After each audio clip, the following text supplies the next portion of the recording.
Make sure to check us out on Letterboxd for written reviews. for films that we've done not only on the podcast, but outside of the podcast too. Links in the description below.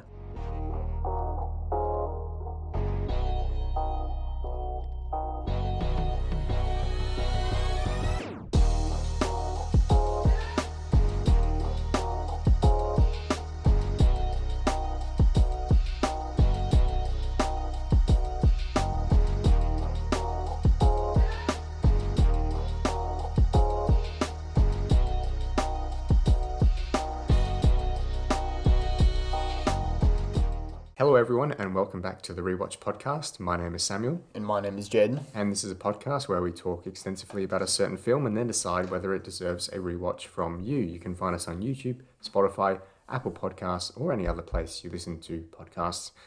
If you'd like to reach the show, you can leave a comment on the YouTube video or send us an email at theonerewatchpodcast@gmail.com. Give us a like. Give us, Because I know you say hate. I know you hate it, so I'll say it instead. give us a like on the video. That would be nice. Yeah. Today, we're going to be talking about what film, Jaden? The Night House. Mm-hmm. Yeah.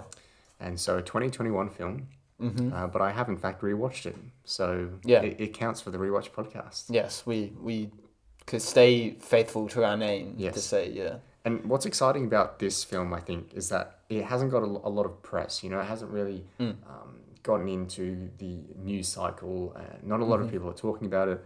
And so I think it's an interesting movie to shed a bit of light on. Yep. And hopefully some people are listening to this having not seen the movie. And hopefully And by the will end see of our it. general discussion, which will contain no spoilers, Yep. we'll be able to convince them to go and see the movie. Yeah. But this is in fact a horror movie. And that's special because we haven't done a horror movie on the podcast before.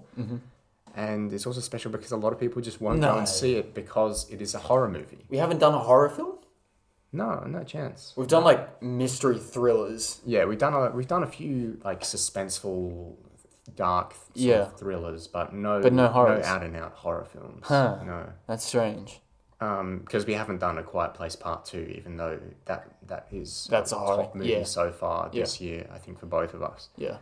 But yeah, so a little bit of a plot synopsis for The Night House. Reeling from the unexpected death of her husband, Beth is left alone in the lakeside home he built for her. Soon she begins to uncover her recently deceased husband's disturbing secrets. Very general plot synopsis. That's good. Yep. Because I feel like one of the main strengths of this film is the mystery element Yep. to it. 100%. And can I just jump here in and say, I kind of like the fact that I had no sort of warning about this film. Like I went into it not knowing like a single thing. So in a way, you know, I would suggest to everyone stay away from the trailers, stay away from any other media that might reveal anything about it. And even that synopsis is like kind of,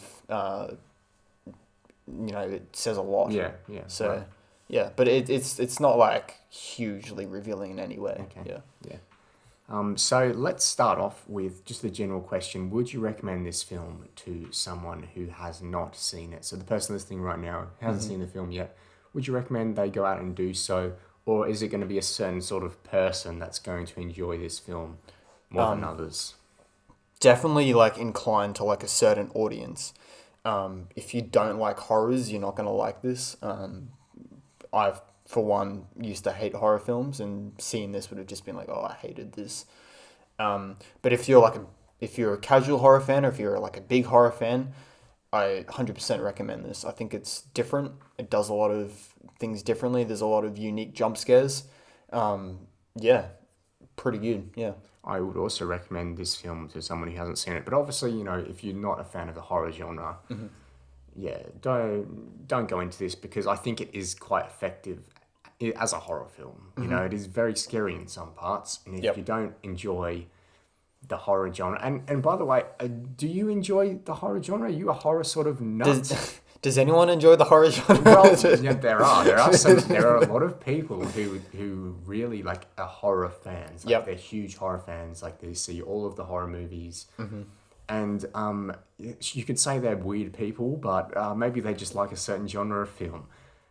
Look, I know you've said that you like sitting down in the theater and just having not to worry about anything. So I can see how horror would be probably not on your radar in terms of favorite themes and genres out there. But look, as I said before, I used to hate horror films and I've kind of grown to like them. I don't love them by any means, but I have seen films such as the Conjuring franchise that I think they've produced some pretty good films there. And, I'm slowly making my way around to more of the traditional horror films. So there's definitely like good horror films out there, but I'd much rather watch like an action or an adventure film. Yeah, it's just more relaxing, to go into the theater and not know that you're going to have to be fearful for your life halfway through, and in a pool of your own sweat. Was that because of the temperature, or was that because you were just like terrified? I wasn't sweating, but I was very hot. But that's because I had my jumper on, and I didn't want to take my jumper off. I just felt like I might get attacked if I did so. But yeah, so I went to see this film by myself first. Yeah. Which is sort of the best way to see this film. But then if you don't like being scared, the worst way to see this film, because I was absolutely terrified. Went to like a small local theatre. Nobody else was there. I went at like 4 p.m. on a Thursday, so nobody was hardly in the cinema, let alone like in my theatre per se. Yeah. And pretty big screen, just me, sort of right in front of it. And my God, I was terrified, absolutely terrified. But I loved the experience. Yeah. It's sort of like you hate it, but you love it at the same time. It's like an enlightenment, like I think it's an achievement to sort of get it is an achievement, right? Like, I kind of want to be in the same situation. Just watching a horror film by myself in a massive theater, sound going crazy. I kind of want to experience that. I don't want to, but I do want to. Yeah. And once I got out of the theater, I wasn't like, oh, I'm never watching that movie ever again. Obviously, we went back and we just saw the movie together. Yeah. So I saw it for a second time. You saw it for the first time. So, yeah, and I really enjoyed the story and everything like that. So, what did you think of the acting in this film? Or were there any, obviously, characters that stood out to you? I think Rebecca Hall is definitely, like, the best part here. I've seen, like, a few other things from her. Nothing, like, majorly over the top and jumping out, saying, hey, this is really good. But this performance here in The Night House was just absolutely magnificent. I think everything she did with the character was phenomenal. I think she had some great emotional scenes. I think she really connected with some of the people on screen, particularly her husband. I think that was fantastic. None of the other performances were really amazing. Fair enough. I think they're good as a supporting cast, but they're not like going to really surprise you. Yeah. I got to agree with that. Rebecca Hall is fantastic.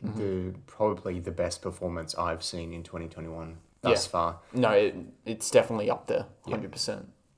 And look, I haven't seen a lot of films, but from what I have seen, I've seen maybe like 10 or 11 from 2021.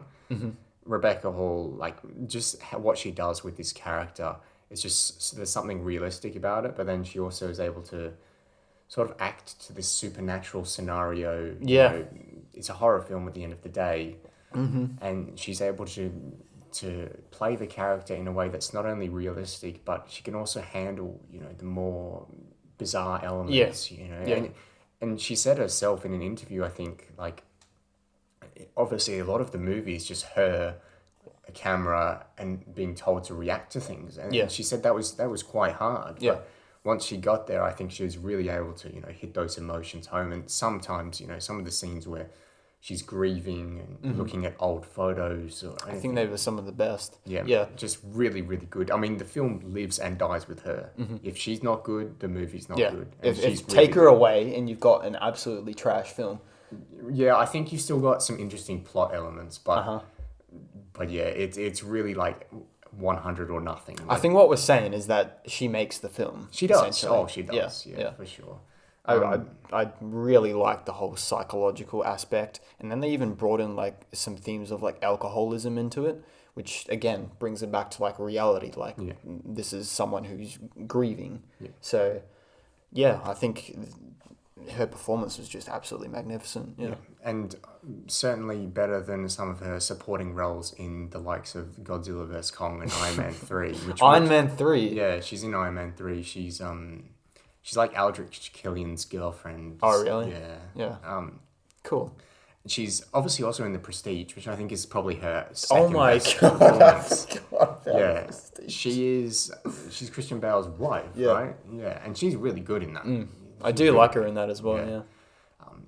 But it's great to see her starring in her own show. Yeah. And she really shows that she has the acting talent to be able to carry a film by herself. Yeah. So let's see more of Rebecca Hall. I mean, Yeah. she was great in this. I'm glad that we're doing a female lead on the Rewatch podcast. Yeah, it's about time. A Rewatch nomination, maybe? Yeah, I think definitely she'll be Yeah. up there for I think 100%. best yeah. actress. I mean, we'll have to watch something else that's incredible for her to be. I mean, knocked off. Midsummer's coming up as well, so who knows? What did you think of Sarah Goldberg as Claire, sort of her friend, the blonde friend? No, yeah, I quite liked her. It's nothing special, Yeah. like I said before, but she does what she was meant to do. Yeah. It's like a consulting friend that's just there to help you. Yeah. I think there were stages where I was like, hey, maybe you shouldn't have let her go home. Yeah. Or maybe you should dive into the something and go and do something without spoiling too much. Yeah. So it was a bit unrealistic at times. It was kind of like, what would the normal person do in that situation? Right. But yeah, I quite liked her in it. Yeah. The reason I bring her up is that she's in The Dark Knight Rises, and she plays analyst number 1. Analyst? What? So she has like a not even supporting role. Huh. She's like a background character. That's in weird. The Dark Knight Rises. And I'm glad to see that she's in a supporting role Yeah. now, because she was good. It's not like she was bad. Yeah. She did exactly what she needed to do. And so did Vondi Curtis Hall, who played Mel. Yeah, who was the next black door neighbor. Yeah. Yep. He was really good too, I Yeah. think. Yeah. Did exactly what he needed to do. Yeah. And yeah, he just brought a lot of warmth to the character, which was very, very much needed for sort of the emotions that Rebecca Hall's feeling Yeah. throughout most of the film. I think what they do best is they don't really invade on Rebecca Hall's performance too much. They kind of let her shine. Yeah. Which is the good thing about it, like a supporting cast. They shouldn't be overpowering the lead role. So, yeah, I think essentially what they were meant to do, they did perfectly well. Yeah. What were your thoughts on the visuals of this film? There wasn't like too much like really intense CGI or anything. But I do think some of the jump scares sort of intrude onto like the visuals, because some of the jump scares are like visual. Yeah. And I think some of them were fantastic. There's no point where I was kind of thinking, hey, this looks kind of trash. Right. I think all of the jump scares were done very well and they were unique. But I'm just trying to think of like visuals off the top of my head. I really like some of the visuals where the sky turns red. Yeah. Maybe we see some rippling water. There was quite a few of those sort of, atmospheric shots where something scary would happen, and then we just cut to like some trees rustling in the wind, or some water trembling over the beach, or whatever. So I really like some of those, and I think this film's shot really well. I think the cinematography is pretty good, and there are some pretty awesome shots, both when when some scary things are going down, or when Rebecca Hall's just going about her day. It's a very nice looking film, and I was really sad to see that it's not coming to 4K. It's just coming to Blu-ray. Yeah, that sucks. Yeah. So, but oh well, I guess it's sort of a low budget film. Yeah. It's not getting a lot of attention, marketing. It's lacking. It probably wouldn't sell as much as they would have hoped to. Yeah. Let me say this. The cinematography in this is what I wanted from Arrival in terms of the starting scene where we see Amy Adams in her house. Okay. Like the lighting's like terrible in that, and I think this is executed so much okay. better here. Yeah. Right. Interesting. If anyone Just has the lighting. seen- Just the lighting. just the lighting. Okay. Yeah. Oh, interesting. Okay.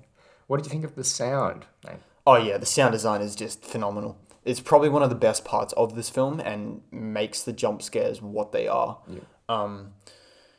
Yeah, you can't really hide from sound design if I'm going to be completely honest. We've all been there. We've all like closed our eyes in horror films. Yes. And you can kind of get out of like the jump scares, but you can't escape from sound design. I mean, no one's going to be sitting in the theaters doing this. Let's Yeah. be real. Sorry to anyone who has covered their ears in the theater before. The sound design, man, it's so well crafted. I think it's like really, really crisp, and you can hear what's going on. I know you said that as well. But like the sound design, again, it intrudes on the jump scares. They add to the jump scares, and they make them what they are. There's this one jump scare, and you'll know what I'm talking about, where the sound design just amps up and like it really gets you. And I think that was probably the jump scare that got me the most, which is unorthodox. You never really think it's going to be sound that gets you. But yeah. Yeah, I think the entire film, sound is just so important. And as I was speaking to you about when we were leaving the theatre, just for horror movies in general, sound is so important. Yeah. Because even a lot of the times horror movies do really well with just making a very innocent scene very foreboding and scary. You know, for example, just a couple of the earlier scenes where we're seeing Rebecca Hall talking to a friend or talking to a parent or at work or anything like this. Yeah. Just, innocent scenes, but because it's dead silent and sounds are sort of elevated, you always think, oh, something might happen here. Something might go wrong. Yeah. You know? It keeps like dragging you along. Yeah, There's that no tension. Yeah, there's really no point in this film where you feel safe because something could always happen. Yeah. Which is really cool. Yeah. And it's sort of like what A Quiet Place did. And I think did less so with the sequel, but definitely the first one. Yep. A lot of quiet moments that serve the horror and the tension really, really well.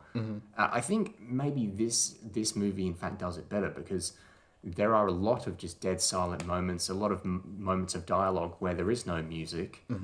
And the music itself, I think, is quite good for this movie. You know, we're not expecting Hans Zimmer to come in here and blow us away. But we are expecting a score that's going to elevate the themes and the emotions of the film. And it did exactly that. And it was really good. And so we'll talk about that a bit later in the music segment. But a lot of the times the film doesn't opt for the music, it just gives us dead silence. Yeah, and I think silence is a very underrated sort of tool in horror films. Like you said, The Quiet Place does it, A Quiet Place, and namely the end scene of the Night House also utilizes silence really, really well. And it's because you can really understand the dialogue. So I think, without spoiling anything, that end scene was just pretty, perfect in a sense. Yeah. I agree. Yeah. Yeah, we'll talk about that a bit later. In terms of rewatchability, are you going to go back to see it in the cinema? Are you going to check it out when it comes out on disc? Because, I'm probably going to get it. Yep. Maybe you're going to hop on Netflix or something in a couple of years when it's on, revisit it perhaps? Yeah, not anytime soon. I'm gonna see it again. It's not really anything that's like made me really want to go and rewatch it. But like you said, if I see it on Netflix in 3 years' time, I might be like, hey, that was pretty good. Let's go rewatch that. Yeah. Yeah, for myself, I think, I have rewatched it. Twice is enough. Yeah, twice is enough in the cinema, that's for sure. Yeah. My goodness me. I cannot take much more of this. Otherwise, I'm gonna be afraid of the cinema. I'm just not gonna. You go won't to the feel movies safe in anymore. it, even when you're watching the Smurfs or something. The Smurfs. Yeah, got to tune in to the Smurfs number 5. Yeah. Or whatever it is up to nowadays. At least I didn't bring up Shrek for the comparison. Yeah, for the comparison. Yeah, fair enough. But yes, I think I will get this on Blu-ray because I think I don't have any horror movies in my collection. I don't think. And, I mean, you got A Quiet Place, don't you? Yeah, true. Yeah. True. Part 2 or part 1? Part one. Part 1. We're still waiting for the sale on part 2. But, Is it out yet, or? Yeah, it's out. Oh, it yeah, is. I'm just Okay. waiting for that price to drop. It's a bit Yeah. expensive at the moment for a movie that's an hour and a half long. It's Is a it bit a 4K? expensive. Yeah. Cool. Yeah. But yeah, so I think I will pick up The Night House on Blu-ray eventually. I'm sure it'll be quite cheap first off, Yeah. but yeah, I think it'll be cool to have in the collection just in case somebody I know is like, oh, what's a good horror movie? You can give them that one. Yeah, because I think this is a good horror movie in the respect that like it's gonna scare the absolute daylights out of you in certain moments, but I think it also has a pretty decent story and explores really interesting themes, or at least themes that I'm personally interested in. Yep. So I think your enjoyment of the film is going to weigh on how interesting you find those themes. You know, I won't go into it now, but I will just say like some people will find this more interesting than others. You know, if you're a bit more of a philosophical, deep thinker, thinking, you know, what happens after this or that or the other, you might enjoy this more than somebody who just prefers to not delve into those sort of topics. Yeah, 100%. So yeah, but if you're a horror fan, definitely check this out. It's one of my favorite movies of the year so far. Yep. It's definitely my top 5 in terms of the best movies so far. And look, we do have a few big movies coming up, but I think it's still going to hold up pretty well in comparison. I think it's still going to be quite high on my list. But where is it going to rank in your list in 2021 so far? Give me a film that's better than this, and give me a film that's worse than this. Well, I'm just trying to think what I've watched. I'll get up your list. Let's just put it out there that I like the Suicide Squad more. Okay. And I didn't hate. I disliked Godzilla vs. Kong more. Okay. That's a very wide margin. Yeah. Because I'm not trying to give away too much. Right. But it sits somewhere in there. Yeah. Okay. Yeah. Interesting. Yeah. Sure. Cool. I think that's like in your range as well. Oh yeah, definitely. Yeah, definitely. Yeah. Yeah. Okay, so I think we'll leave it there in terms of general discussion. If you have not seen the film, we both recommend you go and see it if you're into that sort of thing. Do we ever like not recommend a film? Well, yes. Like, yeah. my friend. True. Lots of films, Attack of the Clones. Yeah. You know, True. lots of different things. But yeah, so go check it out. And come back to hear sort of more in-depth thoughts because we're going to dive into some of the plot details. We'll try go chronologically through. So Yep. that's your spoiler warning, and we'll dive into the main plot. So from the starting scene, I wanted to get your thoughts on whether you were scared at the very start, you know, because sometimes I go into horror movies and I'm just terrified from the minute I press play, like because I know Anything can get you. I know that stuff's gonna hit the fan, bro. Yeah. Like I'm ready, and I'm always just really tense. But did the film build the atmosphere for you in the first couple of scenes? I'm trying to. I'm so sorry. I'm trying to think what happened in the first video. It's just like her going to like watching videos of her husband. Oh and yeah. her going to work. Yeah, and yeah. things like that. No, it didn't get me at all. So you're all chill. No, chill. yeah, I was completely chill. Yeah. As soon as like you know, she starts hearing things and footsteps and stuff, that's where I'm like, okay, Yeah. I need to prepare myself. I'm gonna sit back in my seat. I'm gonna like tense. Like that's where I start like you know, strapping down. Strapping down. Buckle up, boys. Like I'm in my seat like praying. Yeah, the first few scenes, because I know like horror films always do this. It's just like a general introduction. Yeah. No horror film that you see is gonna jump straight into the action. Sure. But I can completely understand where you're coming from. Something might happen. Who knows? Yeah. Yeah. Okay. So in terms of Rebecca Hall's character, then, did you like her character? Did you sort of enjoy the scenes where she wasn't like running around being terrified? You know, did the actual story that's sort of like separate from the horror elements? Were you invested in her character? I was invested in her character, and her life, but not so much the story, the overarching story. I think there's a few very major issues with it, but we'll bring them up later. But I like the scenes where like Rebecca Hall was, talking to Claire's her friend, Claire, yeah. and talking to Mel. She was going to work, talking to the parent and the parent-teacher interviews. That scene was pretty good. That's very funny. Yeah. And I think Rebecca Hall did the whole grief thing really, really well. Yep. And I also think a credit to this movie, Rebecca Hall is just a person in this movie. She's not a super good looking woman, even though she is very attractive in real life. There's no sort of like scene where she's wearing, little clothing or she's being shown off for that sort of, that sort of thing. And there's not the opposite either. There's not a sort of direct attempt to desexualize her or anything. She's just a person. She's just a person. There's no emphasis on that. And I feel like a lot of movies nowadays, it's either one way or the other. Yeah, It's 100%. either we're going to show you Scarlett Johansson's butt like 5 times in this movie. Or we're going to make her like an Black absolute nerd. Yeah. Yeah, or we're just going to like completely like desexualize. Like we're going to tell you that she isn't, she's like past that or whatever. Oh my god, it's completely like Yelena in the helicopter scene, where she's like, I don't have a reproductive system anymore. Yeah. But I think the movie handled just like her character really, really well. I was really invested, especially when she's feeling the grief.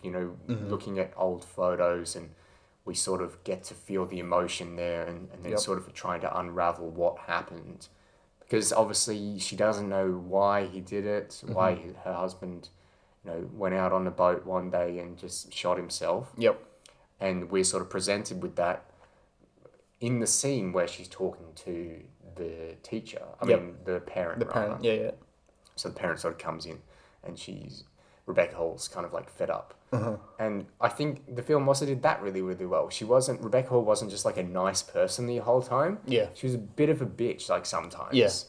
Yeah. Which is rightfully It's understanding, right? Yeah, she's going through a tough time, obviously. I mean, her husband just died. Yeah, and now she's hearing things around the house. So, Yeah. No one would be okay after this ordeal. Exactly. And I mean, the last thing you want to hear is some teacher complaining about her child getting a C. Like, you don't want to hear that. Yeah.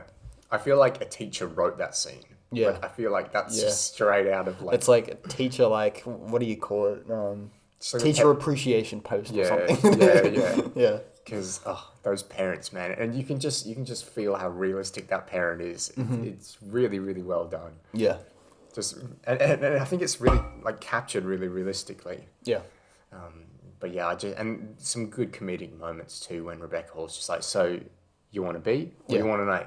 What do you want? An You A want is- I'll give you a B. Yeah. And she's like, that's not what I wanted. Well, what do you want? Yeah, What do you want? Yeah. So it's just being really direct and honest, and a bit of a bitch, but like not so much that we think she's out of line or anything like that. She has like fair concerns and fair sort of emotions. So what did you think of when we were first introduced to sort of the supernatural element of, this invisible man, but he's not invisible. This sort of presence starts, haunted house aspects come into the film. And then I think the confrontation that really confirms that something's wrong is when the CD player gets turned on. Yep. And then gets a couple of text messages. Yep. I'll start off by saying, have you seen The Invisible Man? Yes. You have? Yes. Okay. I've just thought of this. There are some very, very similar themes going on For here. sure, yeah. Boyfriend, husband, revenge sort of arc. Yeah. That's just another film that's come into my head. And a lot of just scenes where you can see a footprint, or Yep. you can see a Yeah. water droplet, or The Invisible Man was a really good movie in my I opinion. don't remember enjoying it that much, but Oh. it could be pretty good because a lot of people said really good things about I it. thought it was a pretty good horror Yeah. movie. Like Yeah. it's very scary for me. Yeah. But then again, maybe I'm just very easily No, scared. no, that was scary. Yeah. Especially the paint scene. Oh, that's scarred into my mind, bro. Anyways, She throws the paint down the stairs, my god. yeah. And then it's just there. Yeah, that was terrifying. I'm definitely more of like a psychological thriller sort of person. I enjoy these thematics a lot more than just revenge story. So I don't want to say this one's handled better than the other one because I can't quite remember what Invisible Man was like. But this one's handled pretty well. I think the husband's backstory is lacking a bit. We weren't really ever formally introduced to him. There was just like these sort of snippets of videos shown, and then a bit of exposition here and there.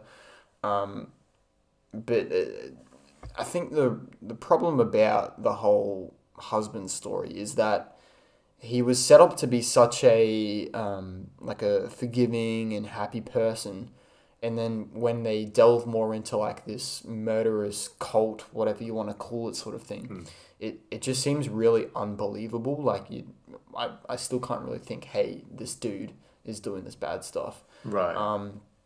But he wouldn't do it like to save his wife.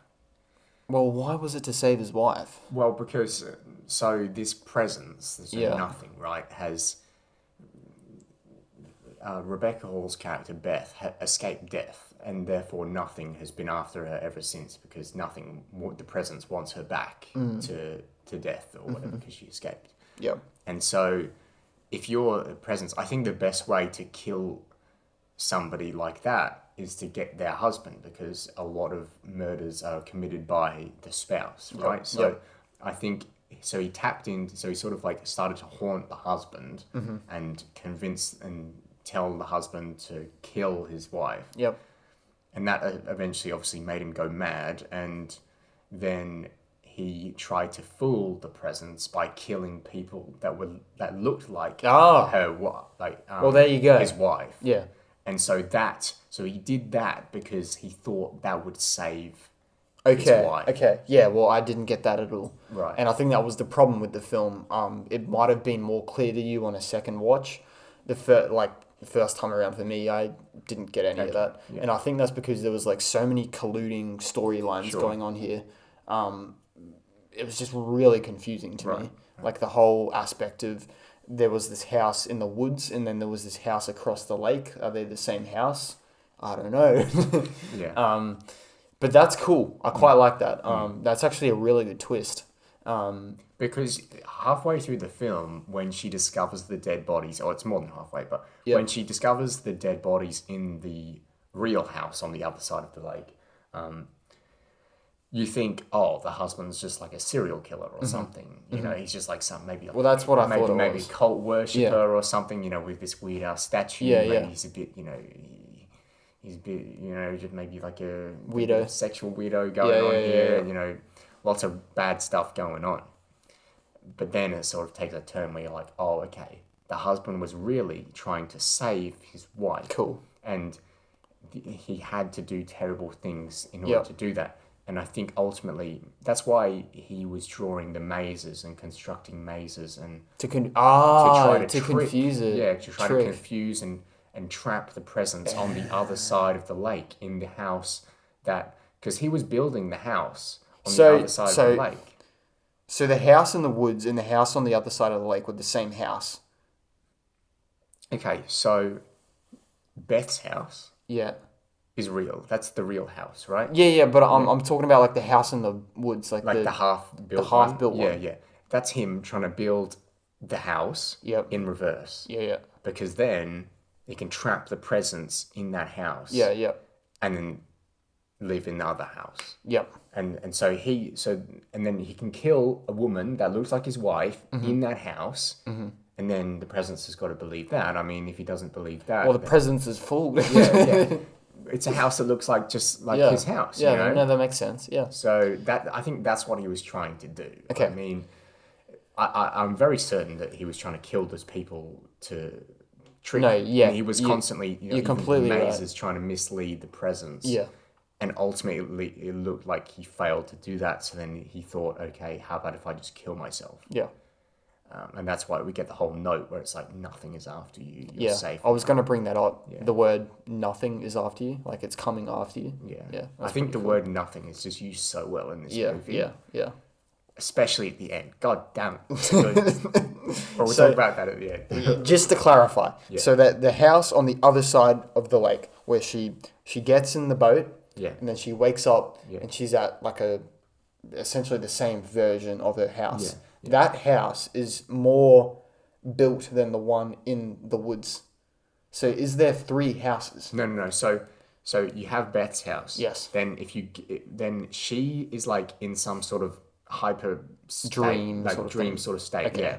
She gets in the boat, goes to the other side. Then Yeah. there's like this inverted house. Yeah. There's like tons of women and his husband's okay. there. Like all sorts of weird shit going on. Yeah. So Right. I'm thinking it's just like a projection of what was meant to be happening. Yes. Yeah, Yeah. okay. It's almost what the presence thought was happening. Yeah. Yeah. You know, trying to be fooled, because that's how I read it when Beth sees the other women like being killed by her husband. You know, Yep. that's what the presence thought was happening. You Yep. know, one day the wife was just staring out the window, and then the husband comes along and kills her. You know, so that's what I thought was happening. But I do agree with your point that some of it could have been explained better. Yeah. Yeah. How would you think it could have gone about that? I think the film kind of it got really lost in translation, that it just wanted to create something that was like really epic and sort of Nolan-esque in the fact that like you have to think about it after like we are now. But sometimes if you just explain it easier to the casual audience, it's gonna come across as better, even though you'll lose all of the sort of afterthought sort of process. So I probably just would have liked it if they had explained, you know, the fact with just like some simple exposition here and there, you know, she... He was trying to trap it. Yeah, you yeah. know. Or we see like her put the connection together where the house that she was, that she saw in the woods was the house that was in her dream. Or the alternate versions of her was trying to protect her. It was probably explained there. It probably was, now that I'm thinking about it. I think on the second watch, you definitely would I'll have pick up on it. But The yeah. second watch will be like, oh, yeah, okay, this all makes sense now. But the first time around, you should only have to watch this film once, as is with most films. So yeah, laughs in Christopher Nolan. laughs in Christopher Nolan, Tenet. Yeah, I think if it had just gone to the effort of explaining a lot more, even like extending the runtime, it's a fairly short film, so it could have done with, you know, an extra 10, 20 minutes. Yeah, it could have done it a lot better. Yeah. I agree. I did get, I think, everything, but I still did look up an explained video. But then that just told me everything that I already knew. Yeah. So, and a lot of people as well are also saying, oh, this film has a bit of ambiguity. I don't think it actually does. I think you can sort of say, oh, maybe she was just dreaming the whole time. But I don't think so, because I think at the end, when Mel is looking over the boat, and you can see the sort of shadow there, I think he sees that. I think he can really? see that. Yeah. Because he was looking... Because he did look a bit weird there. I was going to looking- pick that up. He was looking like, oh... I was Yeah. like, oh, is he going to come for him or something? Yeah. Like, Yeah. No, you're completely right. I saw that as I well. I was just got like, goosebumps, bro. I was like, he's seeing something. Yeah. Yeah. Yeah. He's not just like terrified by the situation. He's seeing something. He was good, man. Yeah. Like, that was good. Yeah. I'm getting goosebumps just thinking about it. Do we think the presence is the dude that's like always hiding in like the inanimate objects? Yeah. That's him. That's him. Did you see him at the very start? No. When she opened the window, or opened the door. It's like a glass door. Yeah. And he was there. It's like the very first time she's in bed. Yeah. And there's a knock on the door, and she goes down to open the door. Yeah. And she just like looks around, and there's nothing, and she goes back to bed. That's Yeah. it. Yeah. Scene over. Next day. Yeah. But like she opens the glass door, looks that way, then you can see the silhouette in the glass door. Oh no, yeah, I saw that. Yeah. And then was- she like closed it. Yeah. Yeah, no, I saw and that. then he disappears. Yeah, And you're yeah. like, oh, what? Where'd he go? No, yeah. I saw that. Yeah. Yeah. That was Picked up cool. on that. That was cool. Yeah. So tell me about the scares that really got you, Uh-huh. and then maybe some of the scares that didn't really work for you. Yeah. Okay. I just want to start off by saying I might have said this before. This film has a lot of untraditional jump scares, which I love because I feel like nowadays horror films kind of suffer from having like really generic jump scares, so you know when it's coming, you can kind of predict it. This film, like I had no idea when the jump scares were coming because it was just so out of the blue. Awesome, that's what a horror film should be made on. It got me the second time, by the way. When I was watching this second time, I was like, I had one jump scare that I knew I was gonna brace myself for. Yeah.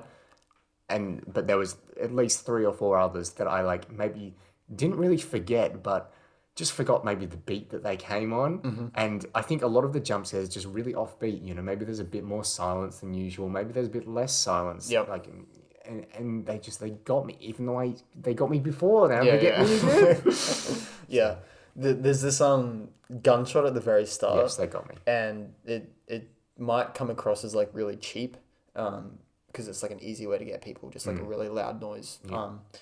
But it's like a good ground setter for what's about to happen. I thought that was pretty good. Got me really good. Yeah, we've got tense action. Yeah. Tense, you know. The sound got me more than the visuals in this, if I'm going to be completely honest. Right. There was this other scene where she's like sort of sleeping, sort of not really sleeping. And then she like kind of wakes up because this music just plays like really loud all of a sudden. And that was like really terrifying. I remember like leaning over to you, I was like, oh my God, bro. I was like, I probably couldn't hear you because of the sound.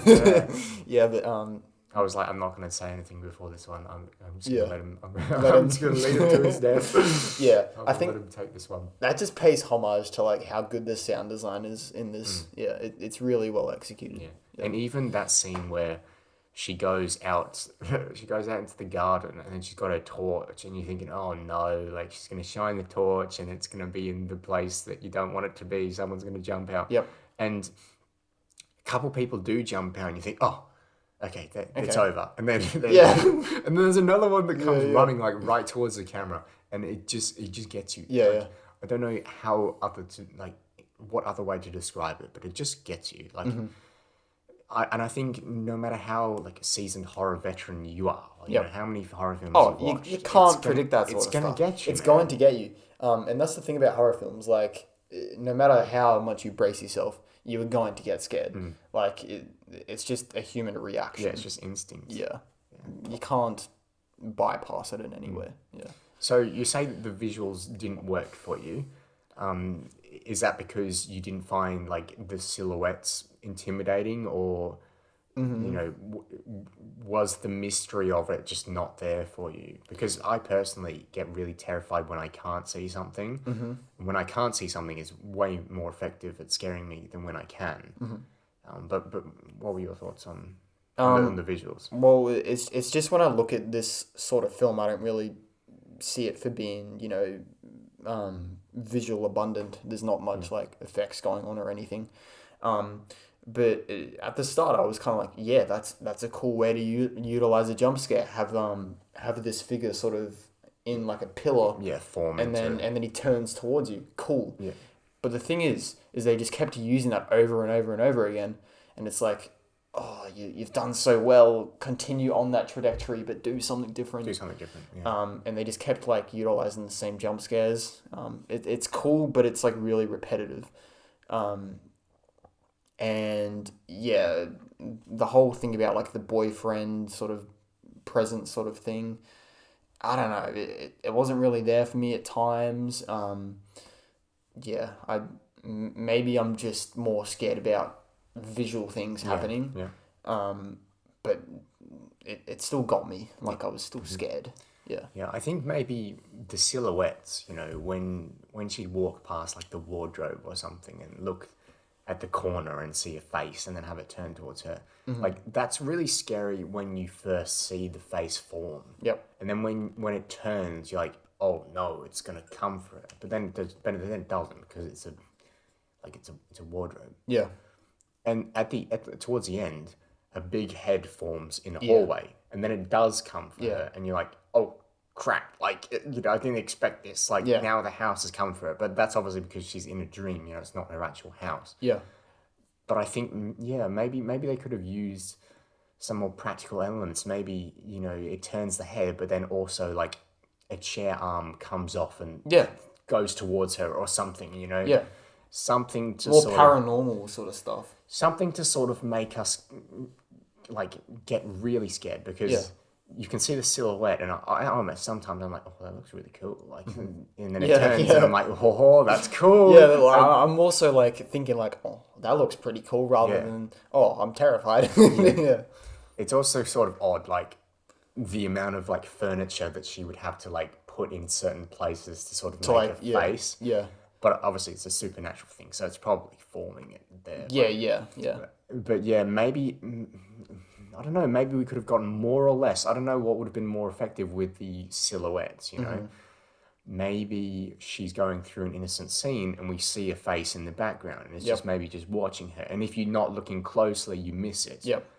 Because I think they were quite obvious most of the time. You know, the one in the doorway was pretty obvious when you first see it, and then obviously the rest of the time the camera's just focused on it. Yep. Yeah, maybe some more background lurking. Yeah. Would have been cool. Yeah, I don't really know how else to sort of, you know, Yeah. fix this issue. Because we got two face turns, and Yeah. the first one was scary. Yeah. And the second one, you're like, okay, it's done it again. Yeah, that's how I felt. No. Like it was repetitive. A lot of horror films also kind of do this thing where they introduce characters and they sort of cast them in a bad light. So you might be thinking, hey, is this dude bad? Is he Right. is he going to do something terrible? And even utilizing probably Mel would have been the best situation in this, because he's your next door neighbor. He's in a close relationship with this couple. Maybe painting him in a bad light in some aspects. And I think they were like trying to go for that at some point where he didn't tell her like the full story. Right. So maybe like just making Mel a bit more of a mystery in a way could have added to the whole thing of it being more terrifying. Right. I was terrified, let me say that. But towards the end, it felt more predictable than it was at the start. Yeah. Yeah. Interesting. Yeah. So you think maybe like the presence sort of has maybe taken over Mel at one stage, or Well, yeah, just more other horror aspects rather than the presence. okay. Yeah. So a bit more maybe like psychological. Like Yeah. This is just a bad person. Yeah, or like paranormal, armchairs, flying around the room. Right. Just to like emphasize the fact that it's everywhere, Yeah. Okay. Could have been more cool. Yeah. Yeah, because at times it feels like it is a person. Obviously there's that one scene which is really chilling where it is a physical person and she puts her hand out and you can see Yeah, the touching. fingerprints That's pretty push cool. against something. That was a really That was cool pretty effect. cool. Yeah. That must have been just on some glass or something. I don't know you what it think, would have been maybe? on, because then you have like the skin like moving as well. Yeah, that's Yeah, and then, cool. like, maybe her that's someone. hair's, like, Maybe that's rising. someone wearing a green screen hand or something. Maybe, but I don't think green screen has those capabilities, because you can't just like shoot something and then expect to Yeah. see what's behind it, right? Yeah. It's like you got like a super high powered like hairdryer or something, and you just I don't went know like, what it could be. Yeah, I don't know. But that scene was incredible. That was really well crafted. how how she reaches out and touches and you can't see it.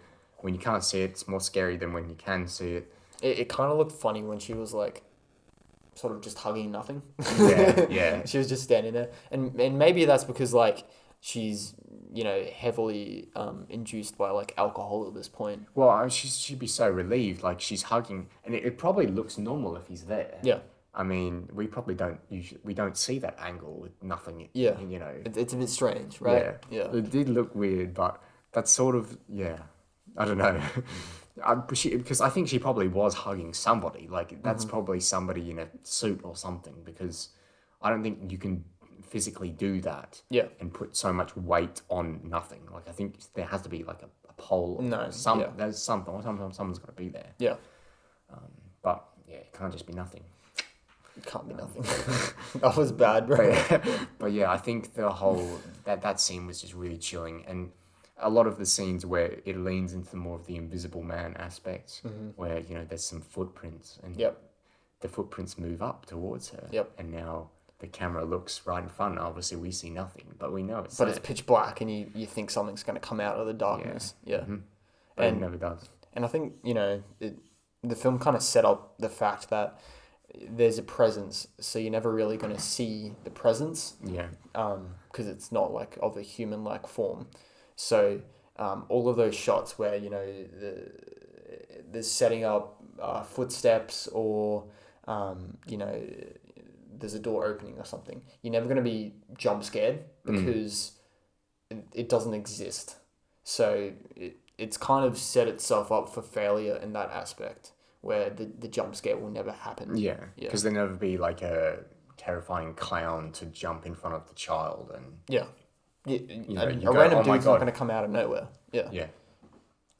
Yeah, maybe the spirit does somehow possess Mel at one stage or something. Then we have like a human obstacle, but then I think it sort of turns into like a slasher movie instead of like a you know a psychological, which I think the most interesting part about this is just the psychological. 100%. You know, thinking about what happens after we die. I really enjoy that sort of question, and I think this film had a really interesting and unique take with this. You know, nothing presence. You know. Yeah. Beth's character died when she was 17 or something for 4 minutes, and that means she went into this, you know, into death, and now this presence, the presence took her, and obviously she came back to life, so she escaped the presence, and now the presence is coming for her to take her back. Yeah. That's really interesting, I think.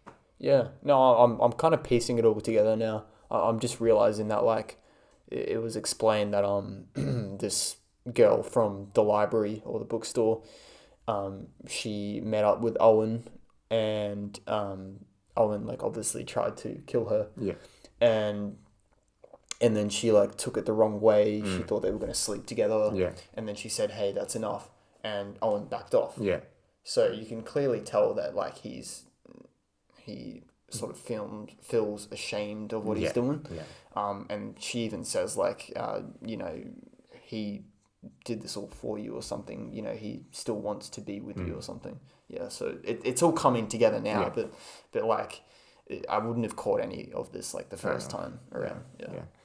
I also really like when Mel was talking to Beth about Owen, you know, being caught out, because he's caught out by Mel, and Mel, as Mel tells us. Yep. Just a bit of exposition. Would have been nice to maybe get a flashback there or something like that. Yeah. To actually see the Owen actor in action. You know, actually see Owen. Oh, as yeah, 100%. Yeah. No, he I would have liked to see more of him.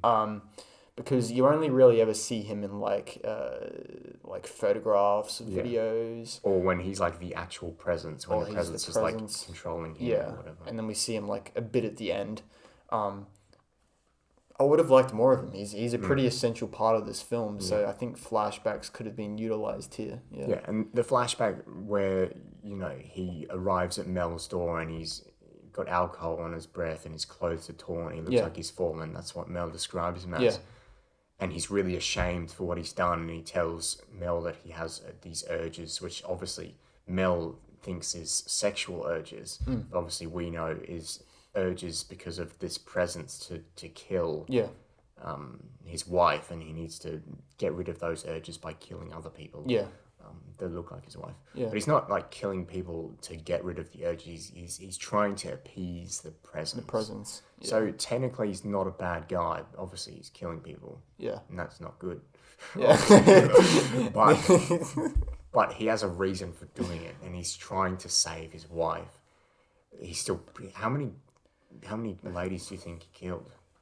Oh, I want to say like upwards of like 20. Yeah. There was like a lot. Yeah, there's a lot of bodies in that. Yeah. And like you always see them like running across like the field and then jumping off the side. Right. So there was a lot. Yeah. This dude's been doing it for a while. Yeah. He's staying on the grind. He had a lot of photos on his laptop, didn't he? True, actually. Yeah. That's another thing. Like he has the photos on his phone to probably fool the presence that these are his wife. Yeah. Yeah, Interesting. it's a whole game, and that's why you have the books. Trying to study, trying to find other ways of misdirection and Yeah. and everything like that. Did you feel like when it went to daytime, oh, we're safe for a bit? Not as much as other horror films. Okay. The Conjuring films do this a lot. Like they have like a really, really intense like nighttime session, and then A session. It's a good way to describe it. it's like 10 minutes. Like let it be over, let it be over. Yeah, yeah. And then it like flicks to daytime. It's like okay, I'm safe. Yeah. This no, not really. Okay. Mainly because like the presence can be hiding in like broad daylight. Yeah. Okay. So I think that was kind of cool, and like I said that at the start, like you're never really safe in this film. Right. Only when you like maybe go to like Claire's house or you go to the school.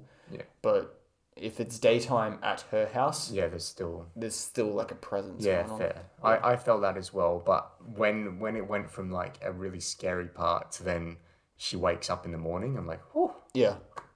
let's take a breather. Yeah.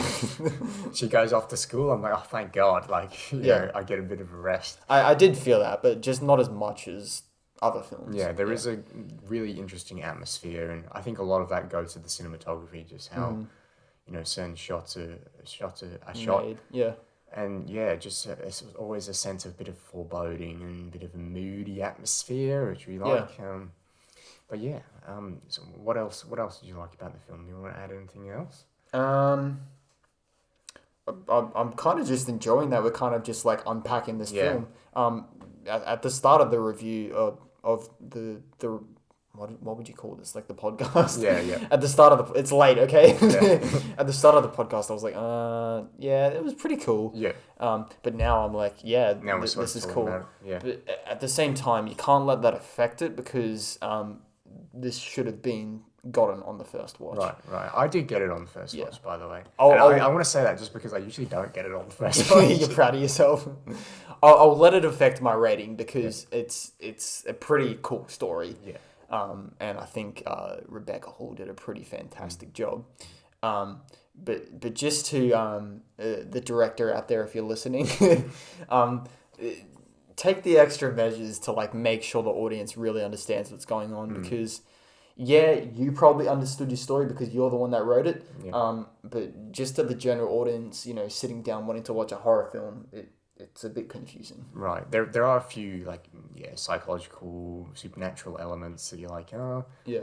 And it does take you on a bit of a mystery, but I really enjoyed the mystery. I loved piecing it together, and I want to touch on the fact that we didn't see trailers before this movie and how that impacted us because I went into this movie completely blind because I'd gotten a recommendation from reliable YouTuber Chris Stuckman, who said, a lot of people haven't seen this movie. It's a good movie. It's quite unique, so check it out. And I'm like, you know what? I'll do it. So I did. I didn't see any trailers. Not even a plot synopsis. Do you remember what he gave it, or is that when he started it... switching to just regular reviews? No, he didn't give it a proper review. Yeah. He just sort of said he just sort of gave the movie a shout out. Yeah, it wasn't like his review, but yeah.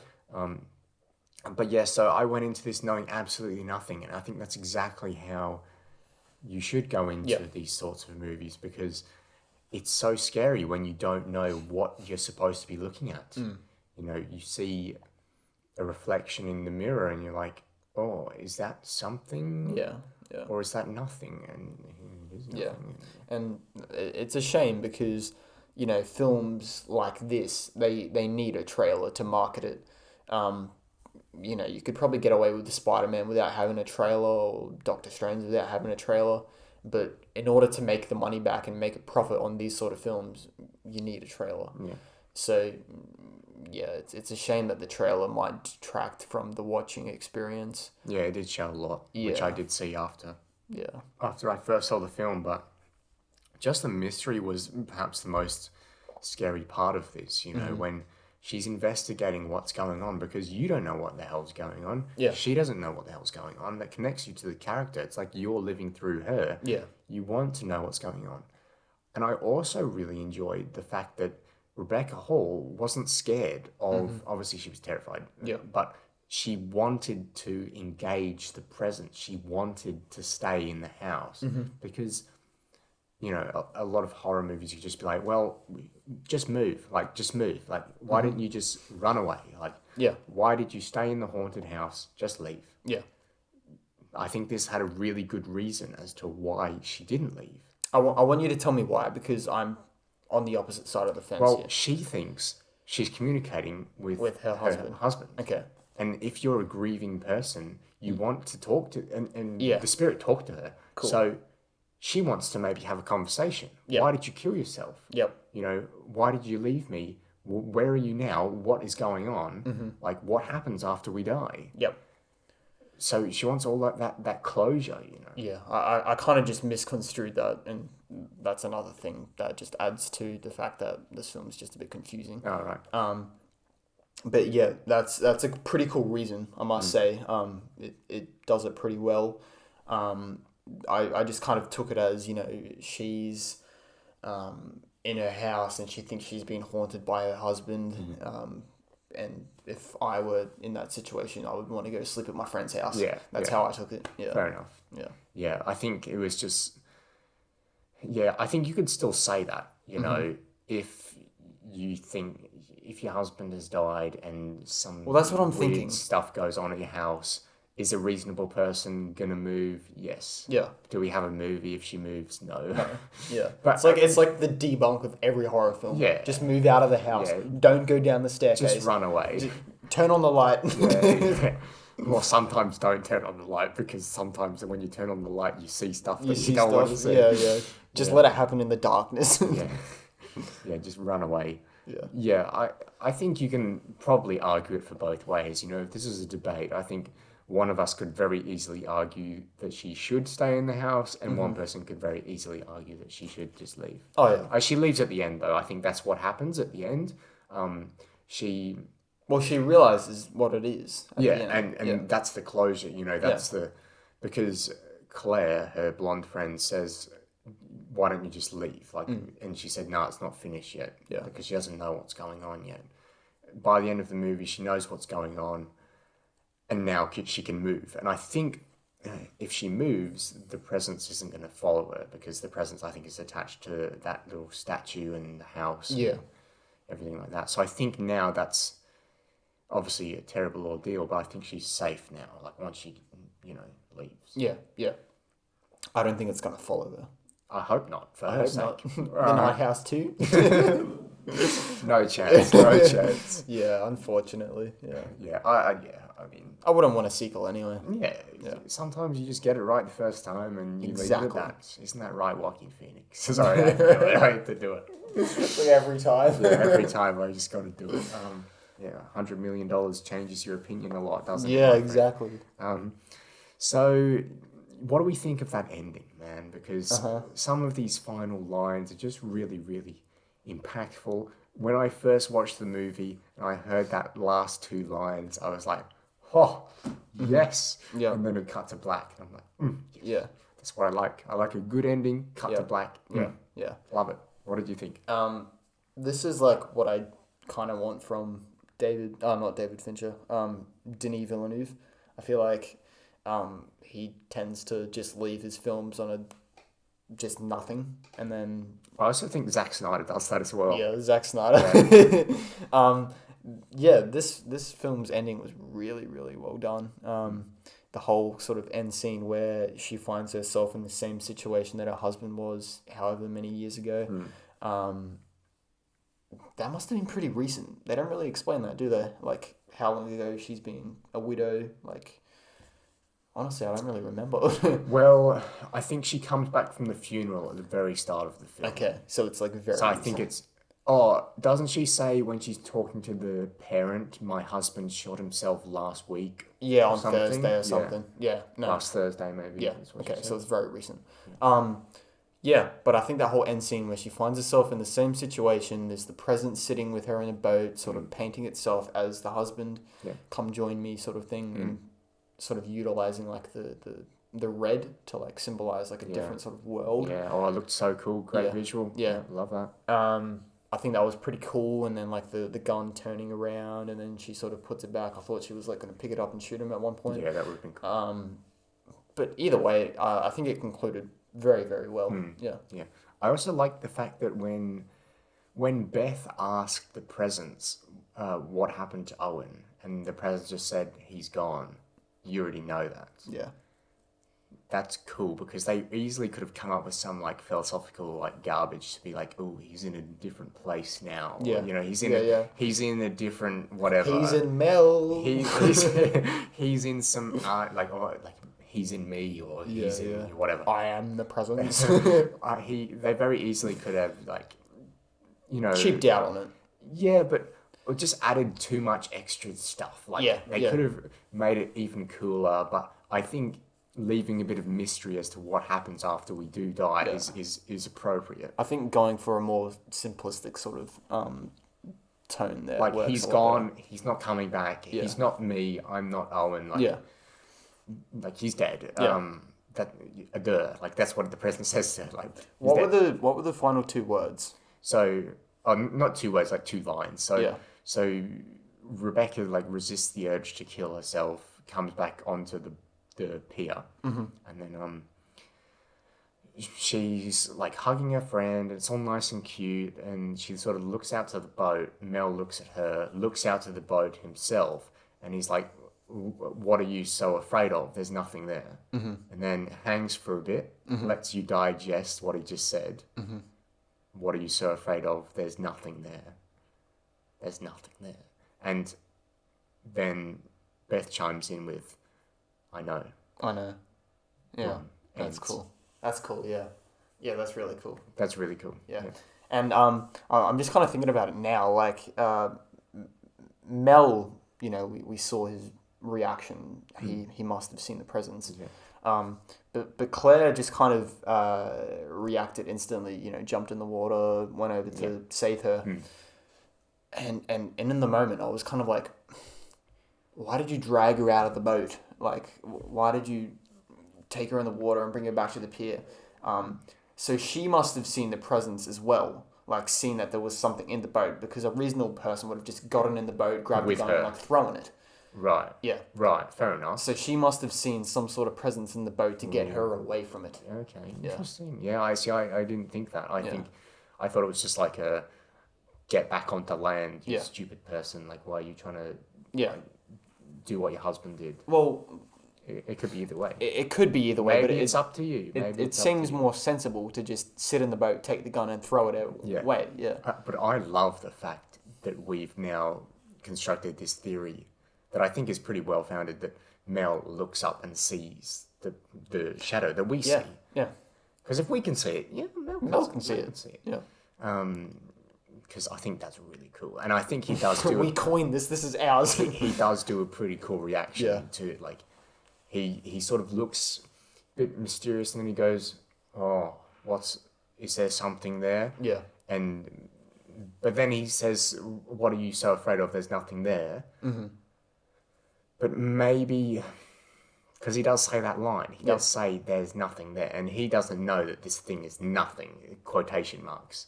So he's saying that there's nothing there, but is he lying? Is he thinking it's just a shadow? Maybe he thinks he sees something, maybe he's disregarding Or maybe he's like trying to play with the presence. Is he on the presence's side? Oh, yeah.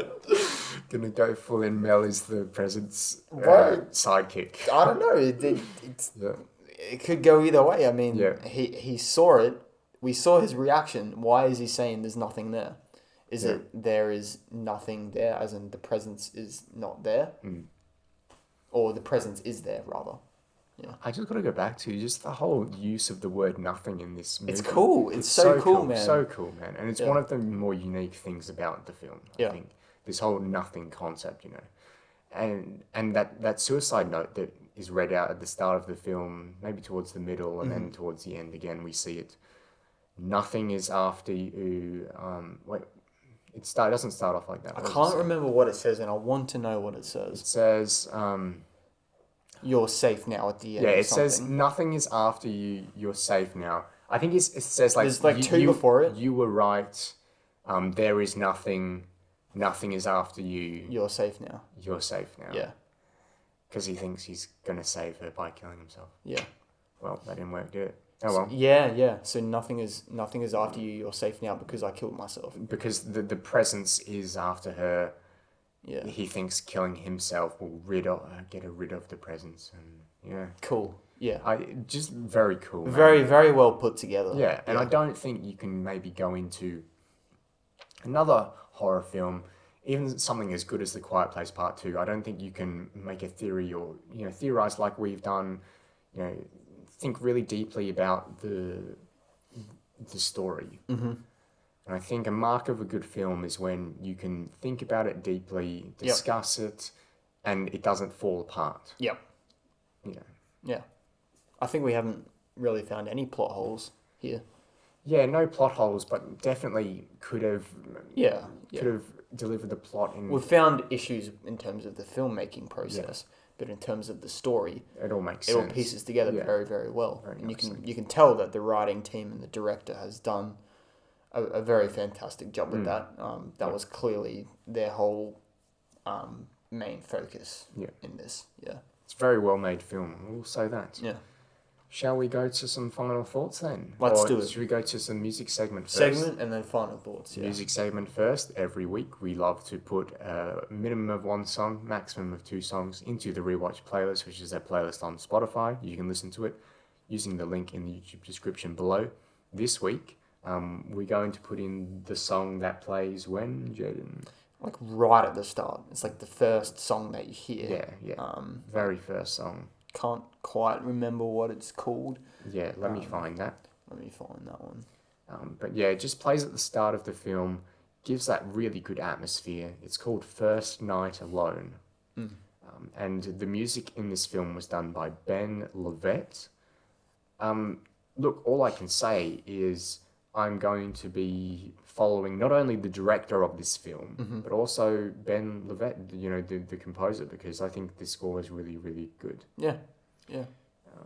But yeah, he's done some horror things, but nothing else that I really know of. That stands out to you. Yeah. Yeah. Interesting. So, but yeah, I think it was really good. Didn't have to be fantastic, but did exactly what it needed to do. Yeah. And I think it's an above average score, Yeah, 100%. But I'm more impressed by the sound design in the film than the soundtrack. Right. But Same, the actually. soundtrack is just as good. Yeah. Yep. I would have liked maybe towards the end of the film, was it silent or was there a bit of music in there? Can you not really remember? No, the whole end scene was like silent. Like it was just dialogue and silence. Yeah. Yeah. And I think that's where the film really, really Picks up. Yeah, I think they know when to cut the music. A lot of films don't do that. There'll always just be like some tone in the background or, some mood setting notes or whatever. Sometimes just cut the sound. Let us hear what's being said. Yeah. Yeah. All right, shall we move to some final thoughts then? Yeah, why not? Shall you go first or shall I? I'll jump in. Okay. Yeah, I've really enjoyed this talk actually.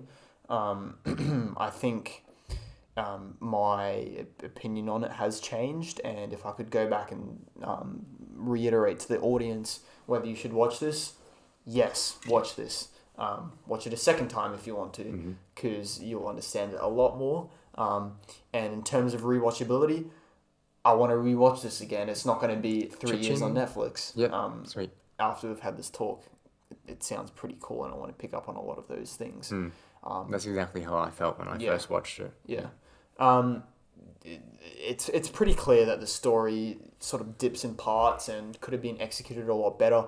I think the director just got caught up in the fact that he was sort of building this story and just forgot to explain it.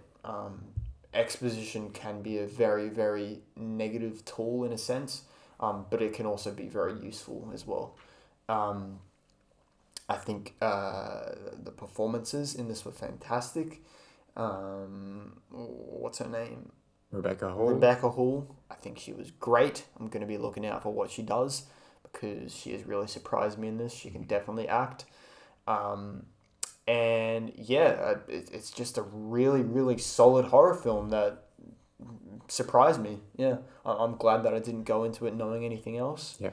It was a really good watch. Yeah, I'll give it a B. because I think a B plus is a bit too high to justify like all of the consistency issues. Okay. And Yeah. Cool. All right. So, I've watched this once. If you had like asked me what I thought about, like you should never do this, but if you ever asked me like what I think about a film like directly after I leave the theater, it'd always be like disproportionately high. Yeah. Like I would leave like Godzilla vs Kong. You say, how was that? I'll be like, oh, A minus. That's or, an 8. you know, or oh, how was Black Widow? Oh, B minus. Yeah, average. Way too high. Yeah, if you'd asked me how I felt about this film when I left the cinema, I would have been like, this is one of the best films I've seen all year. Yeah. And to be honest, it still is. It's still really good. Yeah. I think for me, from the films I've seen so far, it's got to be A Quiet Place Part 2, something like Snyder Cut or The Suicide Squad, and then The Night House comes in. And then I think there's a pretty significant drop off to what comes after that in some like Netflix films and things like that. But this film is unique, and I must stress that point because I would much rather see this film, a film that is being bold, unique, maybe doesn't stick the landing in all areas, Yep. but it's trying something that I haven't seen before, and maybe it borrowed something from some other films, maybe it didn't, maybe it's completely unique. To me, I'd never seen anything like it. It's what it does to you as a person. Yeah. If you found this film unique, it's succeeded. It's unique for me, yeah for sure. And A Quiet Place really got me into the horror genre. I think this has gotten me further into the horror genre. I think I'm going to be more willing to go and see good horror films. I'm not going to just like watch horror films just for the fun of it. Like I'm only going to watch the good ones. Yeah. Like I don't want to watch terrible blame you. cheesy horror films. American Psycho 2. even though those films probably aren't that scary and they're probably funny to watch. Yeah. But I really enjoyed this film, and I'm very thankful that we still get movies like this. It's hard to find them, like, in the news cycle, but they are out there, so make sure you're looking, guys, if you want to support new ideas, because so many publishing companies and all of this, Warner Bros, Disney, creatively bankrupt nowadays. Yep. They're going to give you how many live-action remakes 4. in 2022? 4 in 2022. That is 4 too many. So we're getting 4 live-action remakes from Disney in ridiculous, 2022. How many of the Night Houses do you think we're going to get in terms Zero, of man. uniqueness, man, from any of these big studios? 0. It sucks. Yep. So I'm going to do my duty. I'm going to go out. I'm going to buy this disc when it does release because, you know, I've been to this movie twice. It didn't do well at the box office, man, which is a really big shame. Yeah. But, hey, I enjoyed it.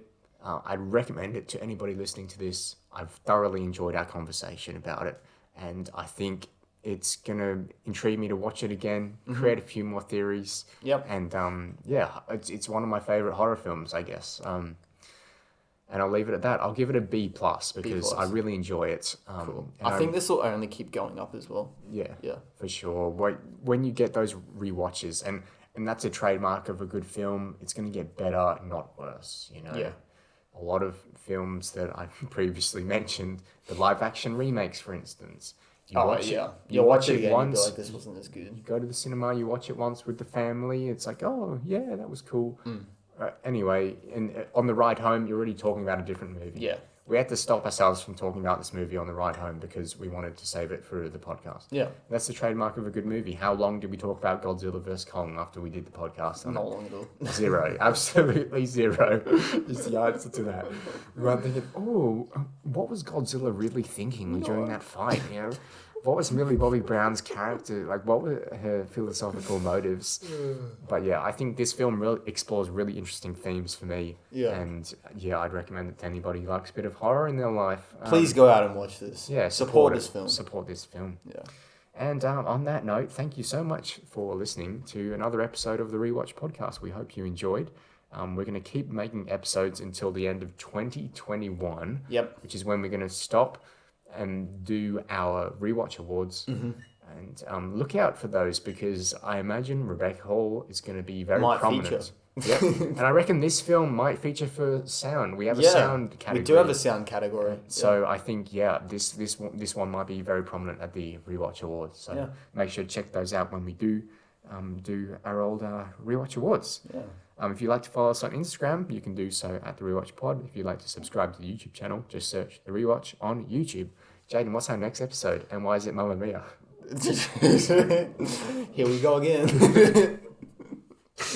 Did I use that joke last time? I don't I'm know. not sure. Thank you for listening, and bye for now.